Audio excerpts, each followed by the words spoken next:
नमस्कार, स्वागत है आपका हमारे खास कार्यक्रम हरियाणा डायरी में। इस कार्यक्रम का एक ही उद्देश्य है कि आप तक हरियाणा की हर उस विकास परियोजना की जानकारी पहुंचाई जाए जो मुख्यमंत्री मनोहर लाल के नेतृत्व में लगातार किया जा रहा है। तो आइए शुरुआत करते हैं अपने इस खास कार्यक्रम हरियाणा डायरी की।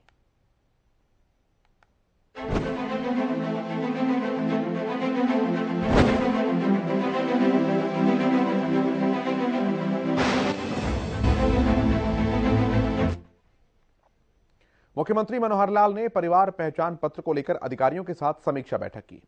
बैठक के बाद मुख्यमंत्री मनोहर लाल पत्रकारों से रूबरू हुए और बताया कि किस तरह गरीब परिवारों को आगे बढ़ाने के लिए काम किया जा रहा है। रिपोर्ट आप देखिए।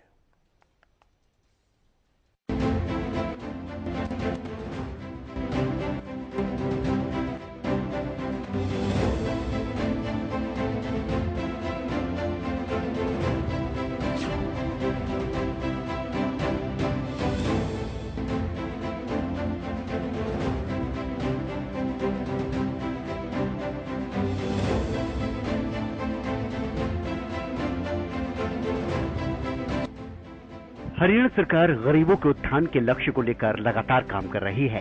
इसी कड़ी में हरियाणा सरकार की एक महत्वाकांक्षी योजना को धरातल पर लाया गया, जिसके जरिए बीपीएल परिवारों को सरकारी योजनाओं के लाभ देने के लिए काम किया जा रहा है। इसी के तहत मुख्यमंत्री मनोहर लाल ने अधिकारियों के साथ परिवार पहचान पत्र को लेकर बैठक की और बीपीएल परिवारों को लेकर सरकार कैसे काम कर रही है, इसकी जानकारी पत्रकारों को दी। वर्ष 2023 की अपनी ये पहली वार्ता है और इसमें जैसा हमको पता है कि पिछले 5 साल से हम लोग सुशासन दिवस के अवसर पर हर वर्ष का एक नाम रखते थे। पहला वर्ष हमने सुशासन वर्ष रखा, सुशासन संकल्प वर्ष रखा, सुशासन परिणाम वर्ष रखा, फिर अंत्योदय उत्थान वर्ष रखा और इस बार का जो 2023 का ये वर्ष है अंत्योदय आरोग्य वर्ष, इसका नाम दिया है। और हेतु यही है कि समाज का एक बहुत बड़ा वर्ग, संख्या में मैं कह सकता हूं कि लगभग 40% ऐसा वर्ग है जो अपने जीवन यापन को बड़ी कठिनाई से करता है, जिनको हम निम्न आय वर्ग कह सकते हैं, जिसको बीपीएल नाम से भी हम पुकारते हैं। हमने इस बीपीएल की जो परिभाषा है उसको थोड़ा बदला है। पहले ये बीपीएल वैसे तो कई पैरामीटर्स हैं, लेकिन एक पैरामीटर उसमें इनकम का होता है, वार्षिक आय, वो 1,20,000 रुपया होती थी। पिछले 2 वर्ष से इसको बढ़ाकर हमने 1,80,000 रुपया किया है। तो 1,20 तक तो ये संख्या 15 लाख के आसपास ही रहती थी। कभी थोड़ा आंकड़ा आगे पीछे हो जाता था, लेकिन उस समय तक हमारे पास कोई बहुत बड़ा प्रमाणित ऐसा आय का डाटा ये होता नहीं था।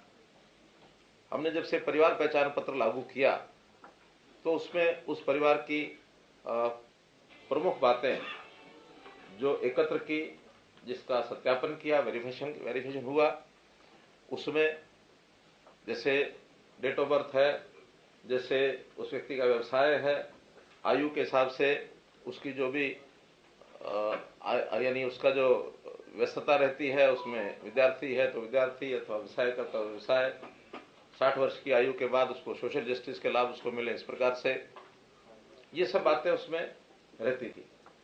सत्यापन करने के बाद आय के हिसाब से अब जो ध्यान में आया है कि ये आंकड़ा हमारा बीपीएल का ये 29 लाख हो गया है। तो हमने 29 लाख लोगों की चिंता, जो आबादी का लगभग 40% बनता है, इसकी चिंता सबसे पहले की जाए।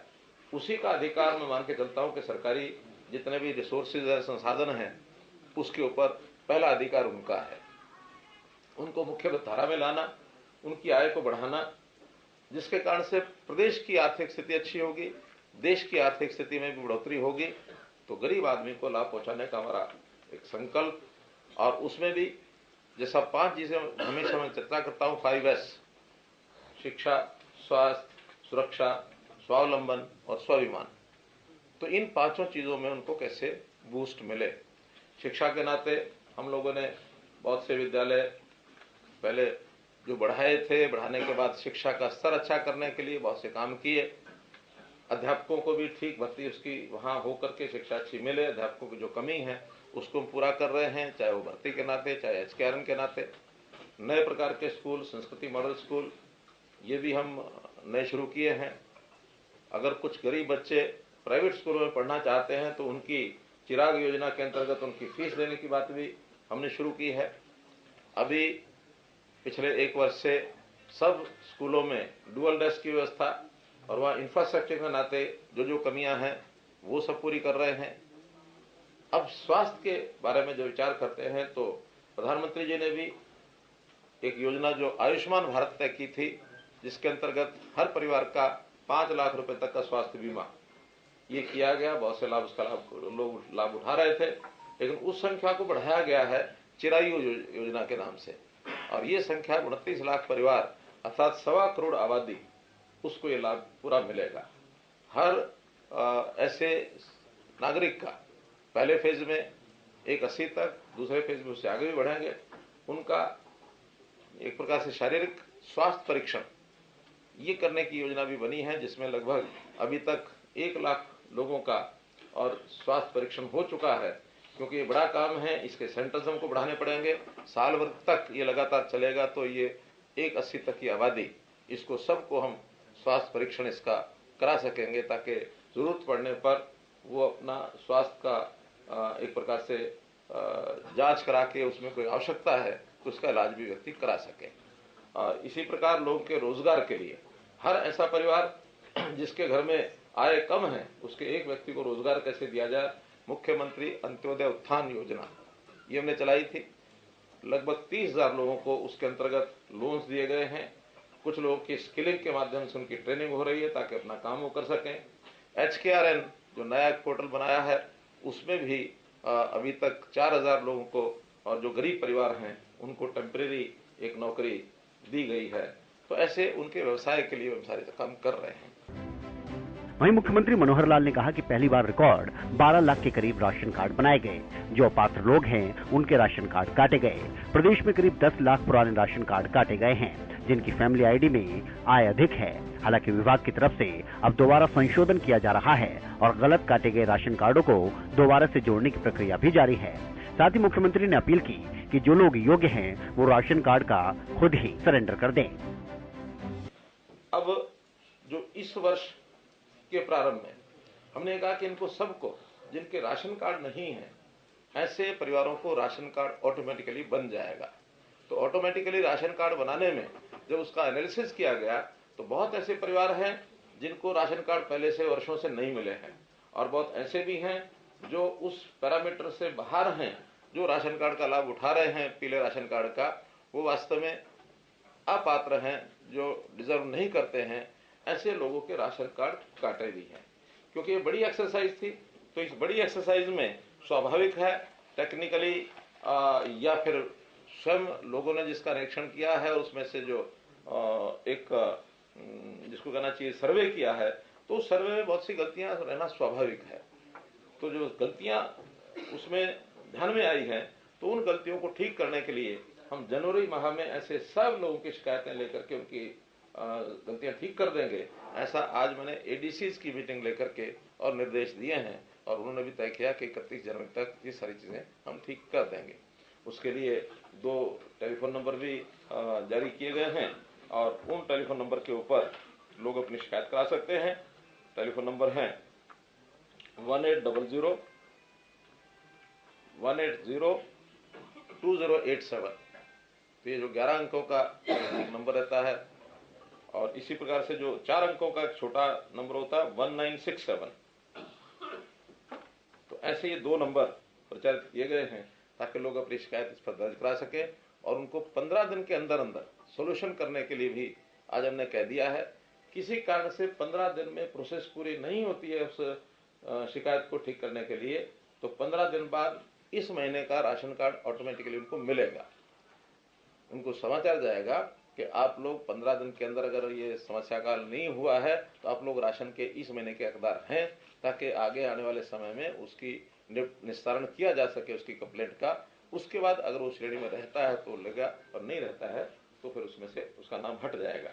जिन लोगों के नए कार्ड बनाए गए हैं वो तो 12 लाख के लगभग परिवार ऐसे हैं, और 12 लाखों को लोगों ने वेतन करने के बाद भी जिनके कार्ड बनते नहीं थे, तो एक साथ एक क्लिक से उनके कार्ड बनाए गए हैं। इतनी बड़ी संख्या में कभी नए कार्ड आज तक नहीं बने। पहली बार ये 12 लाख एक साथ बने हैं, तो इससे लोगों को बहुत एक प्रकार का सुविधा हुई है, बहुत लोग इससे प्रसन्न हैं। जिनके बीपीएल कार्ड कटे हैं उसमें से कई प्रकार हैं और एक्सक्लूजन के नाते उनको काटा है। 1,32,000 परिवार तो ऐसे निकले हैं जो आईटीआर भरते हैं, इनकम टैक्स रिटर्न भरते हैं। अब इनकम टैक्स रिटर्न भरने वाला स्वाभाविक है कि वो इस रेंज से बाहर है, तभी वो इनकम टैक्स भरता है।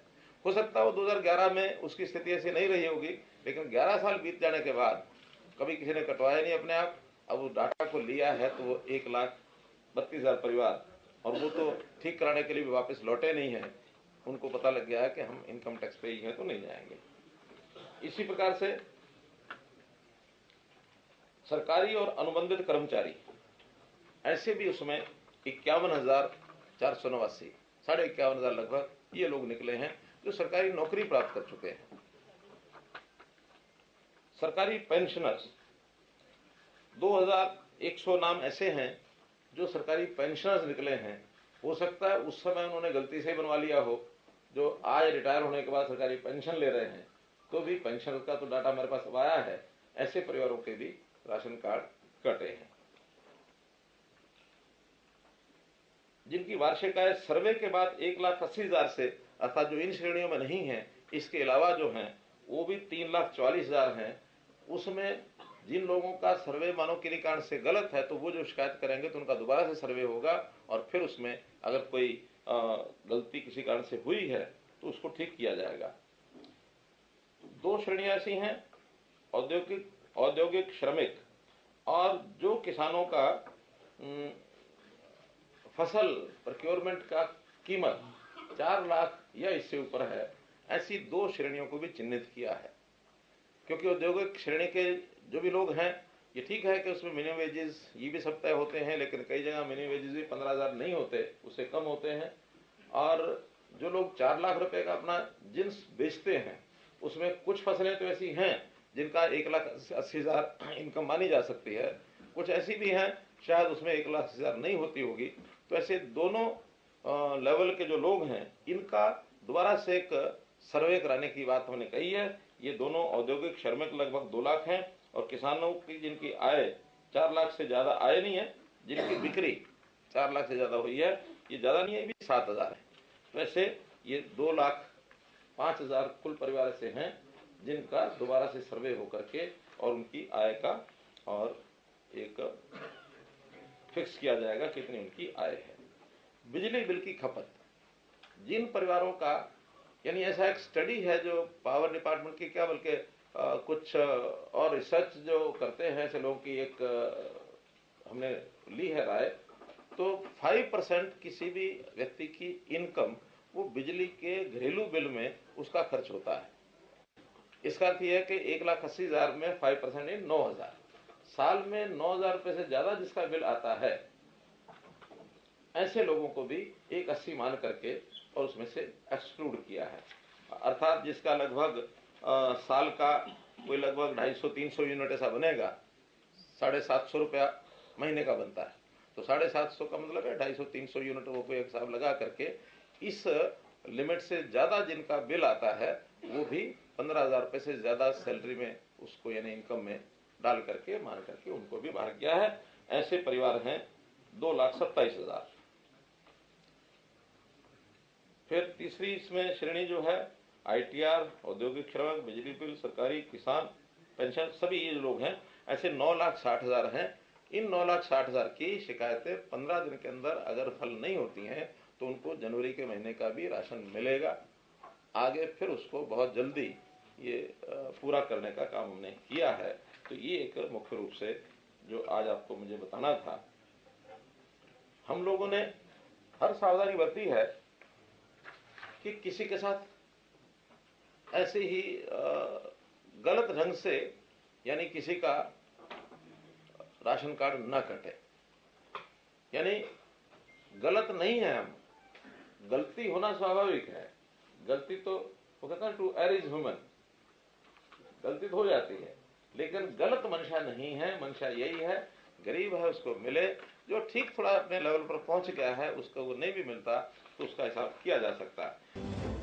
मुख्यमंत्री मनोहर लाल का कहना है कि जितने बीपीएल परिवार घटेंगे उतना ही प्रदेश आर्थिक तौर पर मजबूत होगा। हरियाणा की मनोहर सरकार बीपीएल परिवारों के स्वास्थ्य, शिक्षा और रोजगार को लेकर गंभीरता से काम कर रही है और सरकार की सभी योजनाओं का लाभ उन्हें देने का काम किया जा रहा है।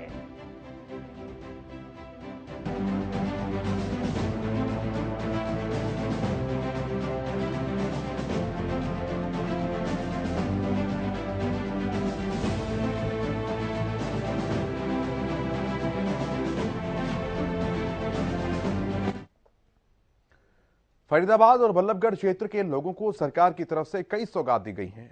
एक तरफ कैबिनेट मंत्री ने बल्लभगढ़ में एम्स ब्रांच से दिल्ली एम्स तक सीधी सिटी बस सेवा की शुरुआत की, तो दूसरी तरफ लोगों ने सरकार का और मुख्यमंत्री का आभार व्यक्त किया। रिपोर्ट आप देखिए।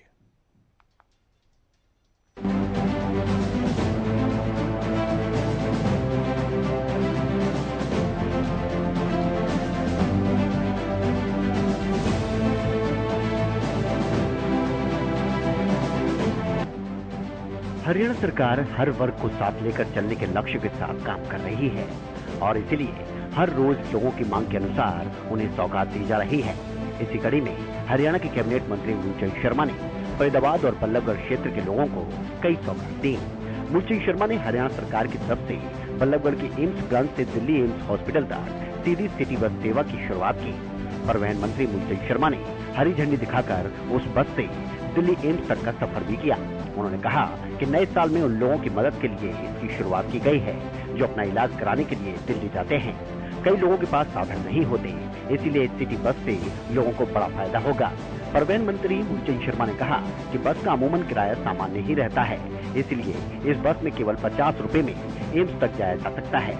इस मौके पर मूलचंद शर्मा ने मुख्यमंत्री मनोहर लाल का भी बस की शुरुआत करने के लिए धन्यवाद किया। फरीदाबाद के लोगों को आज कैबिनेट मंत्री मूलचंद शर्मा ने बड़ी सौगात दी और साथ में हरियाणा सरकार की भी बड़ी सौगात इसको कह सकते हैं। बहुत पुराने समय से लोगों की मांग थी बल्लभगढ़ एम्स से दिल्ली एम्स तक बस चलाने की, और अब ये बस यहाँ से आज जो है शुरू की गई है और पहला टिकट कैबिनेट मंत्री मूलचंद शर्मा ने ही अपने पैसों से खरीदा है और साथ में इसमें सफर भी कर रहे हैं, एम्स तक जाएंगे। मंत्री जी क्या मानते हैं, कितनी बड़ी सौगात इसको मान के चल रहे हैं आप? फरीदाबाद के लोगों की बहुत लंबे समय से डिमांड थी और बार बार या अपने पत्राचार्य के नाते या मुख्यमंत्री जाए जब भी लोगों ने मांग की थी कि हमारी एम्स से बस चलाई जाए। सबसे ज़्यादा एनसीआर का इलाका है, लोगों को हॉस्पिटल जाना है, अपने मरीजों के पास जाना, और मरीज भी जाते हैं। और ये फरीदाबाद औद्योगिक नगरी है, आम आदमी बस की सेवा का लाभ उठाना चाहता है। मैं प्रदेश के मुख्यमंत्री मनोहर लाल जी का धन्यवाद करूंगा कि उन्होंने इस बस की शुरुआत की है और इससे लोगों को लाभ मिलेगा।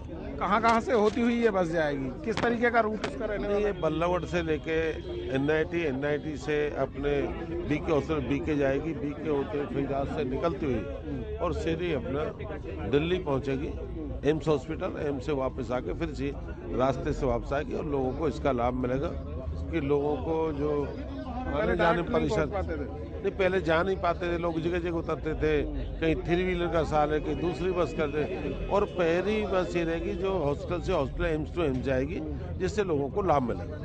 लोगों को लगातार सुविधाएं दे रहे हैं। अब अगर बस की बात करें तो बस एक बस तो शुरू हो गई है, क्या भविष्य में और भी बसें कंटिन्यू की जाएंगी? नहीं, जितनी बसों की जरूरत रहेगी इसका शुरुआत है, जितनी लोगों की डिमांड रहेगी उतनी बस हम इस शहर के लोगों के लिए चलाएंगे। और एक भी जिले में हमको इस तरह की परिवहन के कारण कोई परेशानी ना हो कि लोगों को दिल्ली में कारोबार व्यापार भी करें, उनके साथ साथ भी जितनी दिल्ली में जरूरत होगी उतनी बसों की सेवाएं हम दिल्ली में पहुंचाने का काम करेंगे। और मरीजों की सबसे बड़ी समस्या ये थी कि बार बार मुख्यमंत्री कहते हुए लोगों की अंतिम व्यक्ति जो पीछे खड़ा हुआ है, जो बेसहारा है, कि बस की सेवा ही, उनकी गाड़ी नहीं है, कार नहीं है, अपने व्हीकल नहीं है। और ये मैं कहता हूँ ये सबसे ज़्यादा व्हीकल हो भी सबसे बड़ा लाभ उन लोगों को मिलेगा जो लोग पॉल्यूशन से सारे जूझते हैं कि अपने एक ही गाड़ी में जाना, गाड़ी में एक आदमी होता है। सबसे बड़े लाभ ये मिलेगा कि पॉल्यूशन रहित गाड़ी है। हाँ, पॉल्यूशन रहित, पॉल्यूशन जो भी है नॉर्म्स है उसके सहित है। आने वाले समय में जो भी एनसीआर में बस चलेंगी उसी के हम अपने इलेक्ट्रिकल बसों पे भी आने वाले समय बढ़ा देंगे। तो मंत्री जी मानते हो कि जिस तरीके से आम आदमी की पार्टी की सरकार दिल्ली में है, दिल्ली वाले दावा करते हैं बहुत सारी सुविधाएं दे रखी हैं, लेकिन ऐसा क्या हुआ कि आज यहाँ से हमें बस चलानी पड़ी है? नहीं, ऐसे नहीं कि दिल्ली अपने फरीदाबाद में बहुत बड़ा प्रेशर है। गुड़गांव में फरीदाबाद सबसे ज़्यादा प्रेशर के जिले हैं जहाँ लोग दिल्ली का आवागमन रहता है। और केंद्र की तरफ से जो सुविधाएं एम्स में दी जा रही हैं, जो एम्स को भारत सरकार ने जो सुविधा दी है, लोग चाहते भी एम्स से इलाज कराएं, एम्स में जाना चाहिए। मोदी जी के नेतृत्व में जो एम्स को जो सारे देश में जो बढ़ावा मिला है, तो उससे क्या है कि लोग एम्स में आने जाने पे ज़्यादा लोग भरोसा और विश्वास रखते हैं कि जो भरोसा है तो उसके लिए व्हीकल भी चाहिए। आगामी समय में क्या और भी बसें की कोई प्रक्रिया चल रही है? जितनी भी बसों की जरूरत लोगों को पड़ेगी, जितनी लोगों की जरूरत रहेगी उतनी बस हम चलेंगे। आज तो मुझे लगता है कि बसों की संख्या और बढ़ानी पड़ेगी कि लोग धीरे धीरे जो चाहते हैं लोगों को जानकारी मिलेगी। वहीं फरीदाबाद और बल्लभगढ़ के लोगों ने बस सेवा शुरू किए जाने पर मुख्यमंत्री मनोहर लाल, कैबिनेट मंत्री और हरियाणा सरकार का आभार व्यक्त किया है, उनको धन्यवाद किया। ये आज जो माननीय मंत्री जी ने शुरुआत करी है, ये हमारे एम्स के जितने भी मरीज आते हैं फरीदाबाद से, चाहे वो सिविल हॉस्पिटल से हो, चाहे अपने बीके हॉस्पिटल से हो, उनको बहुत फ़ायदा मिलेगा। क्योंकि वो पहले जाते हैं बल्लभगढ़ सिविल हॉस्पिटल, फिर उनको पता लगता है कि आपको सफदरजंग जाना है या आपको यहाँ पे जाना है बीके हॉस्पिटल में, तो धक्के खाते हैं प्राइवेट उसमें व्हीकल्स में।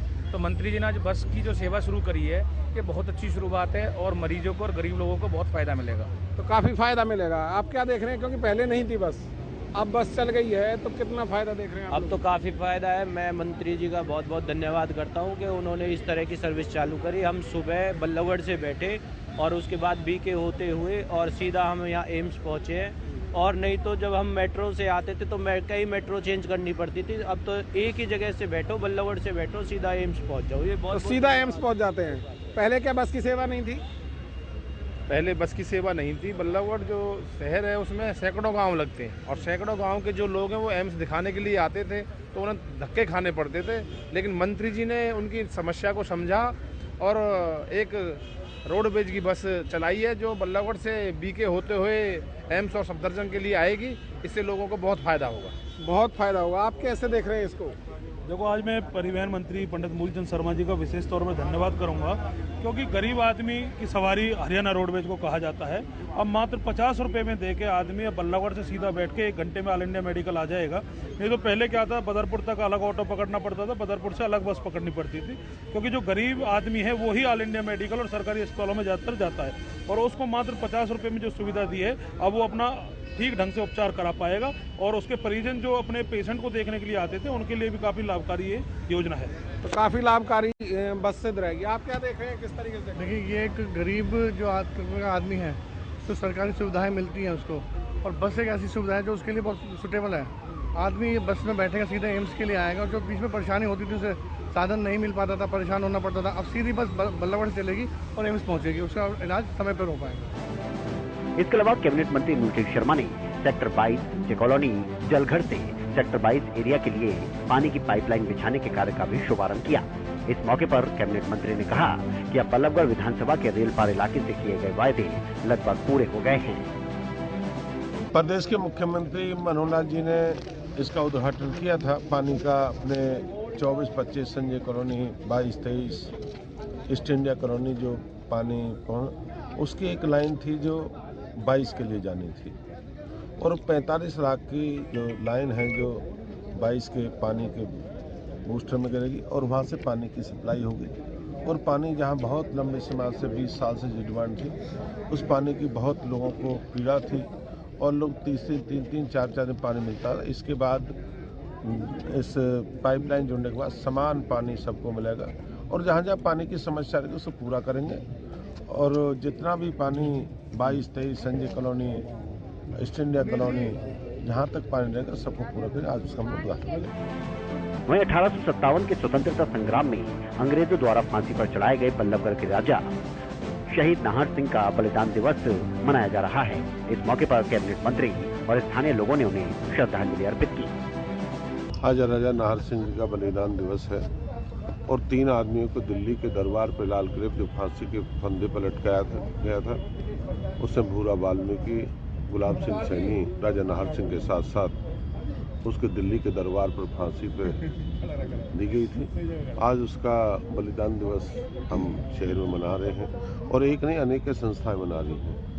उनकी कुर्बानियों से हम सबको देश को आज़ादी मिली और हमेशा वो याद रहेंगे जिनके कारण हमको आज़ादी मिली है। ऐसा आज दिवस है, बलिदान दिवस के नाम से मनाया जा रहा है। और राजा नाहर सिंह की ऐतिहासिक नगरी ये बल्लभगढ़ की नगरी है और जिस नगरी में अनेक योद्धाएं पैदा हुए और एक नहीं जाए, अभी जो देश की हर सीमा पर बल्लभगढ़ और पलवल के जो सेना में जो भर्ती हैं नौजवान साथी हैं, आज भी नौजवान और बहुत से लोगों ने अपनी शहादत दी। जनता की समस्याओं को देखते हुए हरियाणा सरकार लोगों को सहूलियत देने का काम कर रही है। मुख्यमंत्री से लेकर हर मंत्री और जनप्रतिनिधि अपने क्षेत्र के विकास को बढ़ावा देकर हरियाणा के विकास को आगे बढ़ाने का काम कर रहा है। मुख्यमंत्री मनोहर लाल के कुशल नेतृत्व में हरियाणा प्रदेश लगातार विकास की ओर अग्रसर है।